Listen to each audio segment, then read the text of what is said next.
네, 우리 오늘 말씀 같이 읽어보도록 하겠습니다. 느헤미야 9장 32절에서 38절까지입니다. 느헤미야 9장 32절에서 38절까지 같이 읽어봅니다. 시작.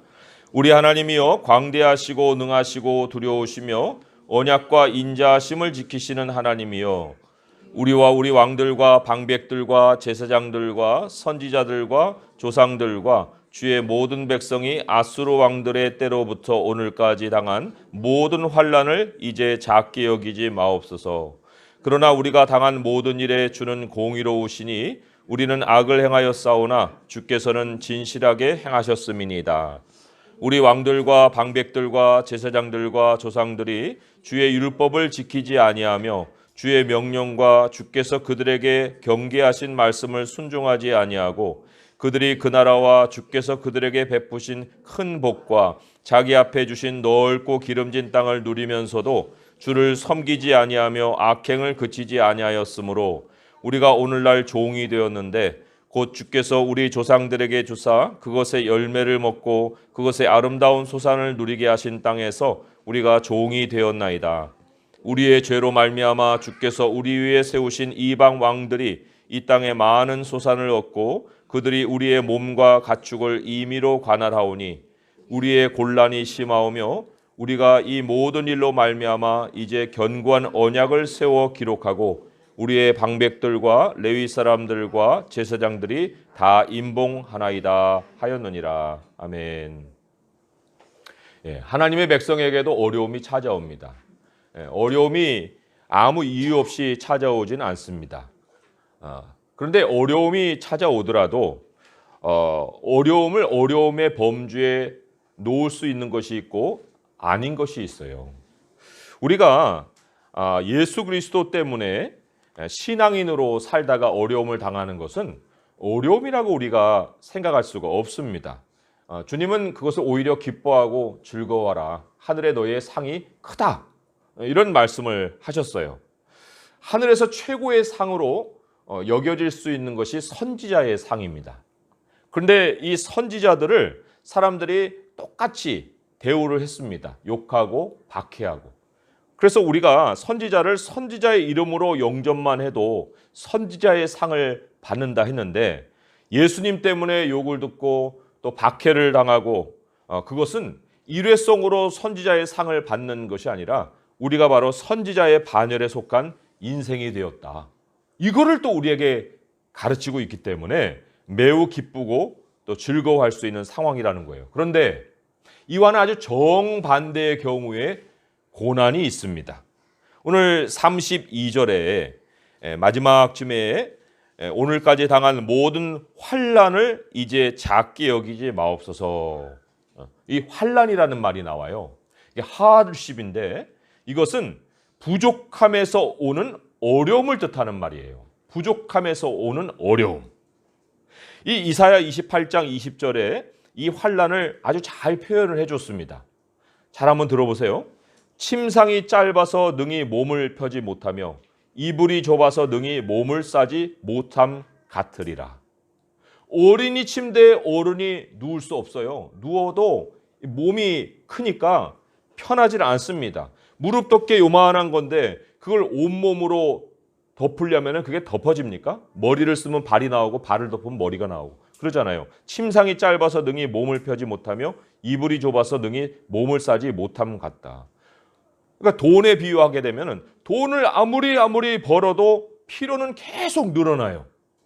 그리고 돈이 어디로 새는지 써도 만족이 없고 적자만 늘어나는 이런 상황이 바로 부족함을 겪는 어려움이고 성경이 지금 오늘 말하는 환난이다. 그 환난을 36절, 37절에서 아주 잘 요약을 해줬어요. 36절, 37절을 같이 한번 읽어봅니다. 시작. 우리가 오늘날 종이 되었는데 곧 주께서 우리 조상들에게 주사 그것의 열매를 먹고 그것의 아름다운 소산을 누리게 하신 땅에서 우리가 종이 되었나이다. 우리의 죄로 말미암아 주께서 우리 위에 세우신 이방 왕들이 이 땅에 많은 소산을 얻고 그들이 우리의 몸과 가축을 임의로 관할하오니 우리의 곤란이 심하오며. 여기까지입니다. 하나님이 이스라엘 백성에게 주신 최고의 선물이 젖과 꿀이 흐르는 땅이에요. 아니 거기에서 그 땅의 모든 것들을 누려야 되는데 그런데 정작 종의 신분으로 살고 있어요. 주님이 그들을 애굽에서 해방시킬 때 노예에서 해방시켜 주었지 않습니까? 새로운 환경으로 옮겨주신 건데 그런데 오늘 읽은 37절에 보니까 다시 이방의 왕들이 그 땅을 차지하고 있어요. 정작 그 땅의 소산을 얻어가는 것은 그들이 아니고 이방의 왕들이에요. 그들이 하나님의 백성을 몸이고 소유구 간에 임의로 관할을 한다고 했습니다. 원칙도 없는 거예요. 그러니까 육체적으로도 힘들고 정신적으로도 매우 고통을 당하고 그 고통이 이만저만하지 않다. 그걸 오늘 이 환난으로 주님 앞에 고백을 하고 있어요. 우리에게 이 상황을 적용해 보자면 이런 겁니다. 과거에 우리가 세상만 알고 살았을 때가 있잖아요. 거기서 겪는 모습이 현대판 노예예요. 노예 생활같이 이렇게 살고 있다가 우리가 예수님을 만났습니다. 예수님을 알게 됐어요. 그리고는 이제 하나님을 주님으로 부르게 됐고 교회를 알게 되고 하나님 말씀을 배우고 이제는 하나님의 백성으로 자유인이 됐습니다. 뭐 자유인이 됐지만 성인이 된 건 아니잖아요. 처음에는 걸음마처럼 이제 하나님을 따라서 한 걸음, 두 걸음 걸으면서 하나님과 함께 사는 생활 공간을 얻어서 이제 우리의 새로운 삶이 시작이 됐어요. 그런데 뭐 언젠가부터 한참이 지났든지 아니면 금방 지났든지 간에 어느 날부터인가 다시 스트레스가 쌓여요. 뭔가 일에 쫓겨요. 여유가 없어집니다. 즐거움도 없고 주일도 없어요. 사람들에게 휘둘리고 내 삶이라는 것이 없어져 버리는 그런 상황을 당해버리는 겁니다. 보니까 신앙은 저만치 내 인생에서 밀려나 있습니다. 다시 옛날처럼 누군가의 노예가 된 것 같이 상황에 끌려다니며 살아가요. 육체도 힘을 잃고 정신적으로 스트레스를 참 견디기 힘들고 도대체 옛날 이스라엘 백성하고 이런 상황이 뭐가 달라요?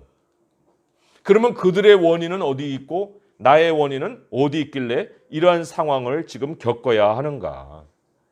오늘 느헤미야 우리가 본문을 32절부터 읽었지만은 느헤미야 9장은 하나의 단위예요. 그 하나의 장 전체가 이 원인을 가르쳐 주는데 그 원인을 거의 1500년 역사를 되돌아보면서 하나의 반복되는 패턴으로 가르쳐 주고 있습니다. 매우 중요한 장이에요. 그 7절에 보니까 7절에는 아브라함으로부터 이제 역사가 시작되잖아요. 그러니까 느헤미야부터 한 1500년 전이라 볼 수가 있어요. 주는 하나님 여호와시라 옛적에 아브라함을 택하시고 아브라함의 이야기로부터 이제 느헤미야 시대까지 쭉 거슬러 올라온 건데 그 패턴이 느헤미야 시대까지 이제 계속된 거를 9장 전체에서 지금 우리에게 가르치고 있습니다. 우리가 육체적으로나 정신적으로 이 고통을 당한다. 그 예수님의 이름을 위해서라면 얼마나 영광스럽겠어요. 그런데 그것이 아니고 다른 이유로 겪고 있다면 그거는 남들은 안 겪었는데 나만 겪는 새로운 고통이 아니라는 것입니다. 느헤미야 9장에서 이 1500 역사의 이 고찰이 있잖아요. 그걸 근거로 해서 볼 때에는 과거 하나님의 백성들이 겪어온 그 어려움을 나도 반복하고 있는 것이다. 이게 너무나도 명확한 결론입니다. 어떤 그리스도인들은 이 신앙이라는 걸 뭐 귀걸이 목걸이 같이 생각해 갖고 집에다가 두고 다닐 수도 있고 내가 차고 나갈 수도 있고 그렇게 아주 어떤 부속품처럼 여기기가 쉬워요. 근데 이 느헤미야 9장에 나오는 1500년 역사를 우리가 고찰을 해보게 되면 모든 인생의 생사화복이 신앙으로 좌우된다는 겁니다. 그게 역사를 통해 입증해 놓은 결과라는 거예요. 입증해진 결과라는 겁니다. 자, 원인이 오늘 34절, 35절에는 이렇게 지적이 되어 있어요. 34절, 35절에 왜 그 환난을 겪게 되었는가? 한번 같이 읽어볼게요. 시작.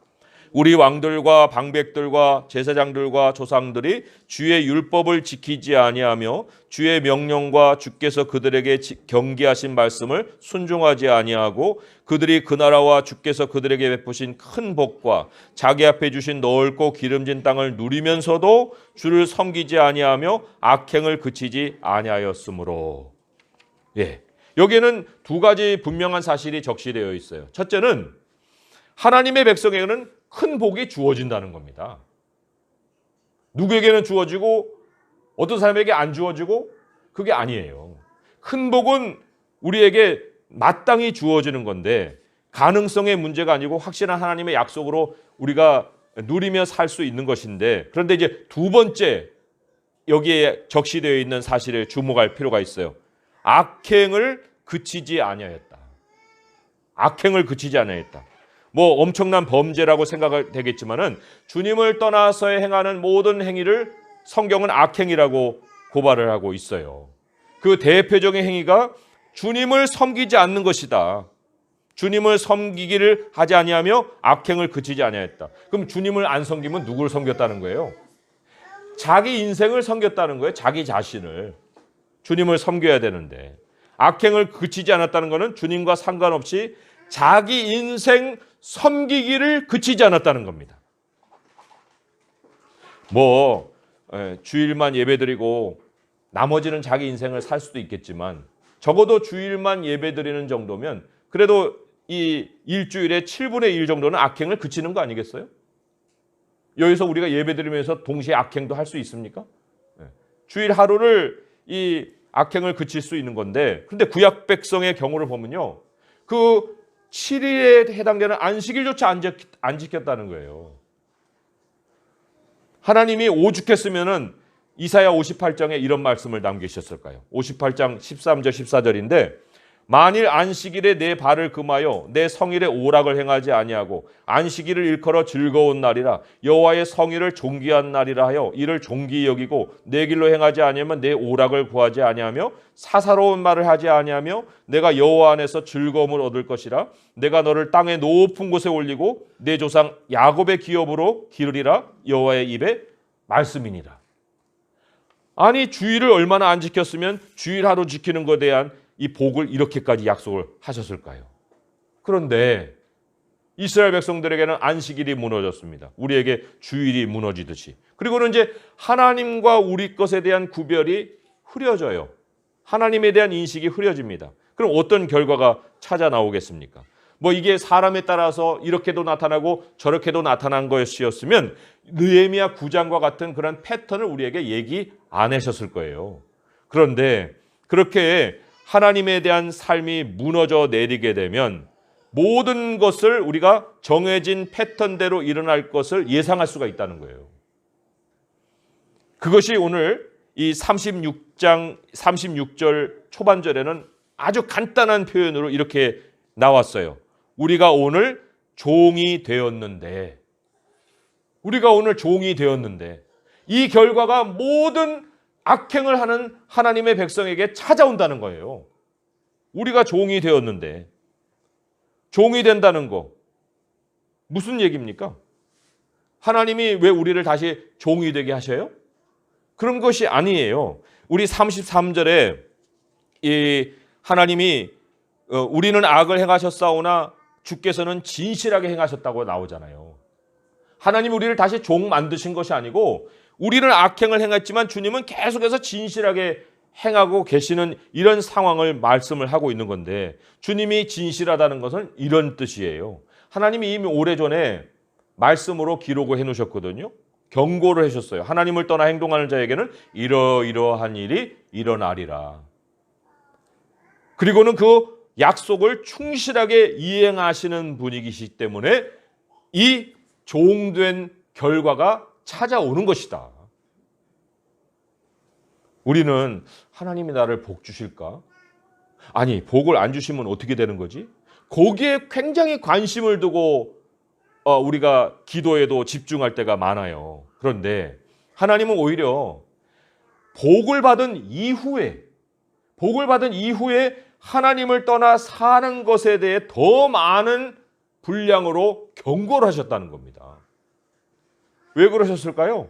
왜냐하면 주 안에 살면 복은 반드시 찾아오게 돼 있어요. 그런데 복을 받으면 우리의 본성이 너무도 쉽게 세상을 향하는 성향을 가지고 있기 때문에 그런 거예요. 경고의 분량이 그래서 3분의 2 이상이 넘어요.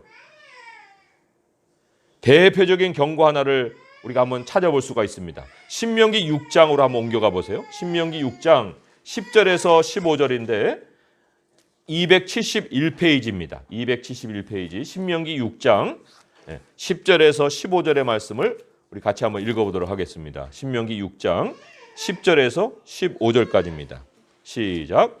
내 하나님 여호와께서 내 조상 아브라함과 이삭과 야곱을 향하여 내게 주리라 맹세하신 땅으로 너를 들어가게 하시고 내가 건축하지 아니한 크고 아름다운 성읍을 얻게 하시며 내가 채우지 아니한 아름다운 물건이 가득한 집을 얻게 하시며 내가 파지 아니한 우물을 차지하게 하시며 내가 심지 아니한 포도원과 감람나무를 차지하게 하사 내가 배불리 먹게 하실 때에 너는 조심하여 너를 애굽 땅 종되었던 집에서 인도하여 내신 여호와를 잊지 말고 내 하나님 여호와를 경외하며 그를 섬기며 그의 이름으로 맹세할 것이니라.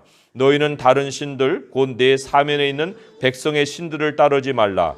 너희 중에 계신 너희 하나님 여호와는 질투하시는 하나님이신즉 너희의 하나님 여호와께서 내게 진노하사 너를 지면에서 멸절시키실까 두려워하노라. 이 말씀을 읽으면서 뭐 그럴 리가 있을까요? 그렇게 반문하겠지만 1500년 역사가 남긴 패턴이 그걸 입증을 해 주셨어요. 그렇게 일이 일어난다는 거예요. 하나님의 말씀을 떠나면은.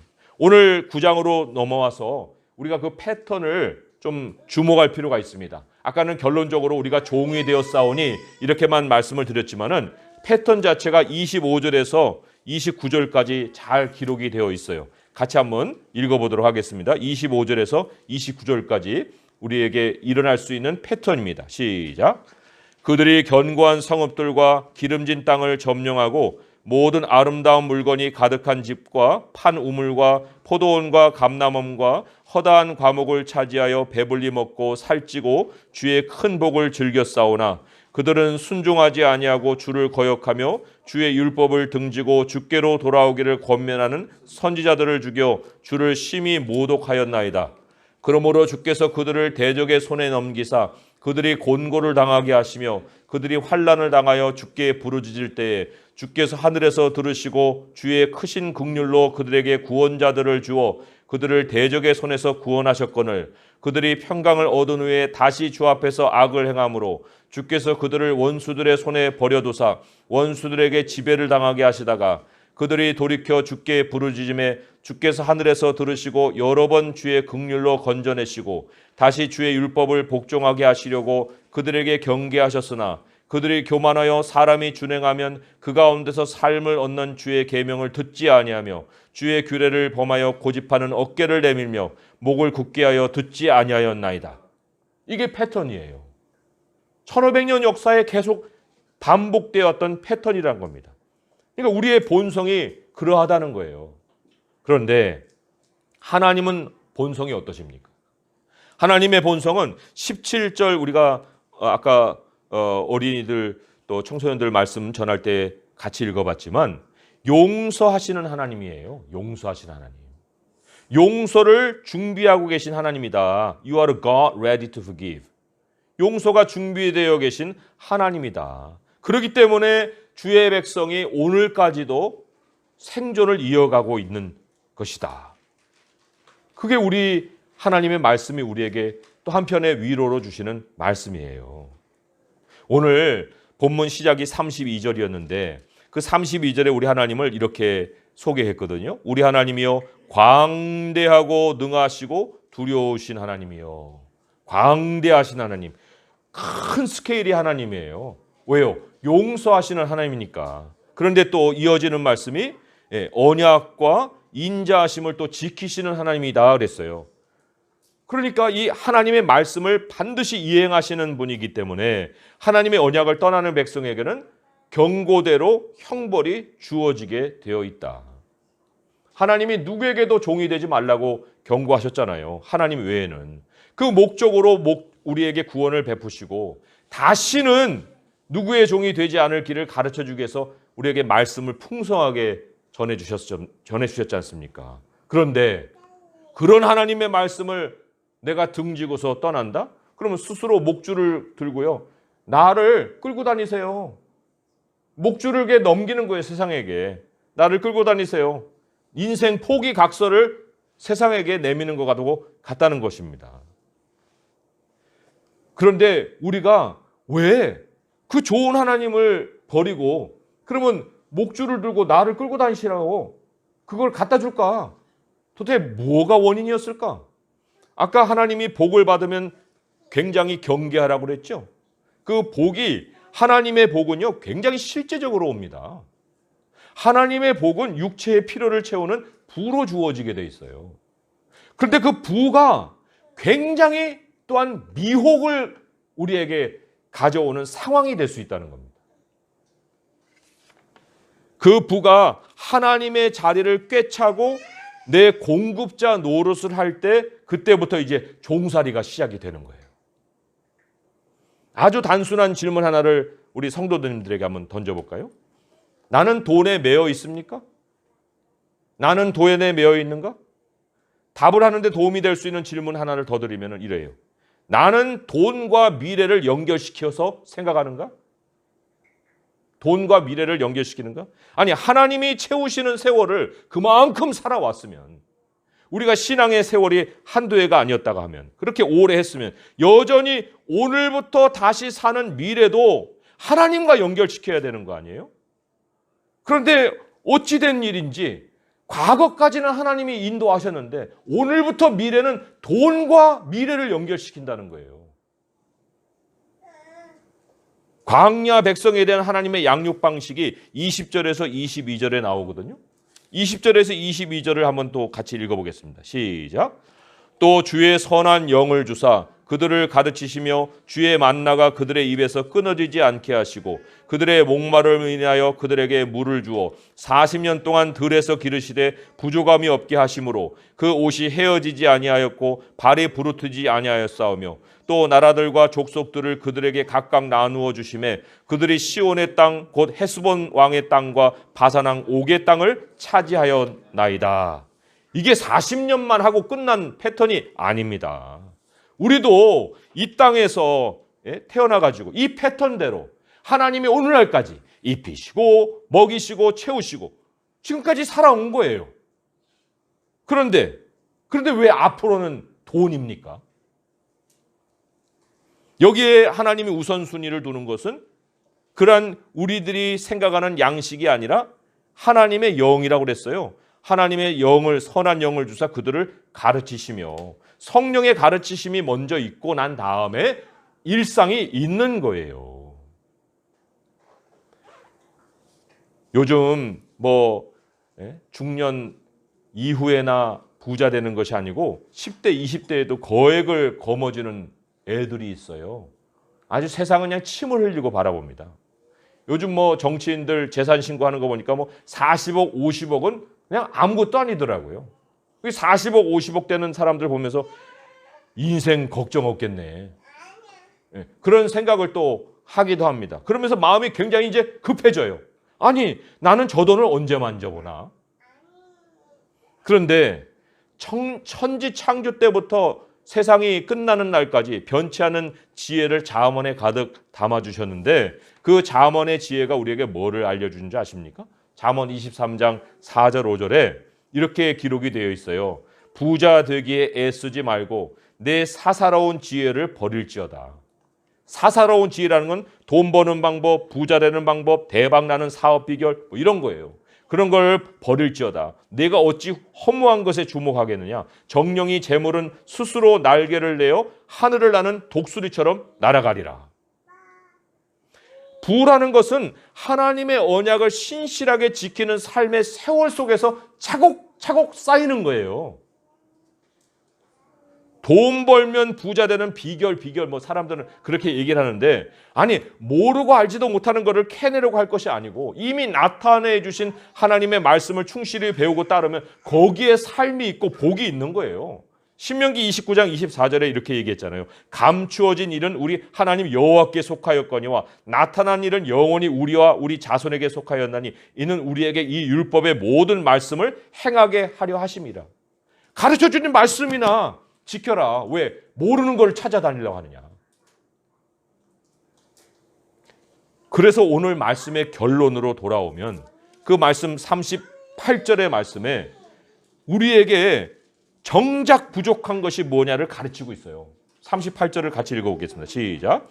우리가 이 모든 일로 말미암아 이제 견고한 언약을 세워 기록하고 우리의 방백들과 레위 사람들과 제사장들이 다 임봉하나이다 하였느니라. 우리에게 부족한 것은 복이 아니고 하나님 말씀에 대한 견고한 삶의 태도예요.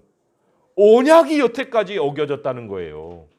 이 모든 일로 말미암아라는 것은 현재 일어나는 어려운 상황만이 아니라 1500년 역사에서 일어나는 모든 일을 되돌아본 결과 이 모든 일로 말미암아서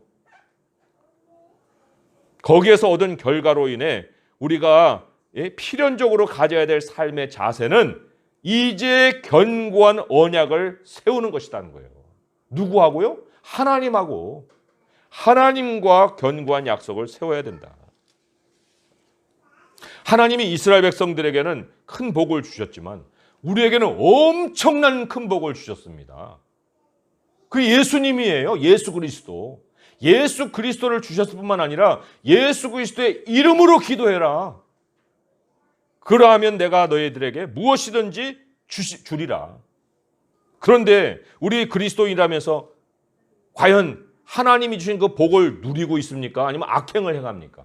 예수 그리스도의 이름을 부르며 기도하라고 하는데 기도는 하지 아니하고 오히려 우리들의 미래에 대한 걱정이 우리의 마음을 사로잡아가지고 하나님과 연기시키지 않고 내 인생을 내 스스로 섬기려고 애쓰고 있지 않느냐, 그런 얘기예요. 우리는 과거 악행의 패턴에서 이제 벗어나야 합니다. 하나님을 절대적으로 신뢰를 해야 돼요. 현재 우리가 어려움을 겪고 있다 할지라도 하나님을 찾아 나가서 우리가 기도해야 될 것은 하나님의 긍휼을 의지해서 하나님, 이 환난을 작게 여기지 말아 주세요. 뭐 하나님이 그거를 왜 작게 여기겠어요? 하나님 이 환난을 작게 여기지 말아 달라는 거는 나도 그렇게 해달라는 기도예요. 아이 어려움 그냥 넘어가겠지. 아이 좋은 일이 생기겠지. 그런 부족함을 겪고 있는 거는 작은 일이 아닙니다. 어떤 일에서도 내가 예수님 때문에 겪는 일이 아닌 다른 고난을 겪는 것은 작은 일이 아니에요. 이 환난을 작게 여기지 말아달라는 것은 결국 내 자신에게 하는 얘기예요. 우리가 하나님이 용서가 준비되어 계신 분이라고 말씀을 드렸듯이 하나님 안에서 회복이 돼야 됩니다. 하나님 안에서 회복이 되고 이제 하나님만을 섬기는 자유 시민으로 큰 복을 누릴 수 있어야 됩니다. 누릴수록 더 주님을 섬기고 주님을 섬길수록 더 주님을 의지하고 그리고 겸손하게 주님과 동행하는 우리들이 돼야 되는 거예요. 하나님이 어떤 복을 주시든 간에 그 큰 복을 소유하게 하셔도 우리 가운데 왜 큰 복을 하나님이 안 주시겠어요? 그러나 큰 복을 소유하게 하셔도 하나님 섬기기를 그치지 않고 오히려 그 큰 복을 받은 만큼 크게, 아주 크게 그리스도의 사랑을 다른 사람들에게 나눌 수 있고 베풀 수 있는 성도들이 돼야 됩니다. 오늘 이 1500년 역사에 기록해 주신 우리들의 죄악의 패턴과 하나님이 우리에게 가르쳐 주신 회복의 패턴을 반드시 기억하셔서 복을 받을 것에 대한 염려를 할 것이 아니라 그 복을 유지하고 또 그 복을 누리고 그 복으로 어떻게 섬길 수 있는지를 말씀을 통해서 날마다 배워가면서 말씀 속에서 큰 복을 누릴 수 있는 성도 될 수 있기를 주님의 이름으로 축원드립니다. 기도하겠습니다. 하나님 아버지, 우리 주님이 우리에게 세우신 진리는 역사가 맞춰질 때까지 그대로 실행이 됩니다. 왜냐하면 우리는 악행을 행할지라도 주님은 진실을 행하시기 때문입니다. 크고 두려우신 주님, 인자와 진리를 지키시는 주님, 우리 주님을 주로 섬기고 누구에게도 매이지 아니하고 우리 하나님만을 섬기는 자유 시민이 되게 하여 주옵소서. 아버지 하나님, 우리 주 예수 그리스도의 이름을 위해서만 욕과 박해를 받되 우리 자신의 섬김으로 인해서 얻는 고난은 우리에게서 떠나가게 하시고 이제 하나님이 주신 그 큰 복을 나누고 베풀며 살아가는 즐거운 행복한 여생이 있게 하여 주옵소서. 예수님의 이름으로 감사하며 기도합니다. 아멘.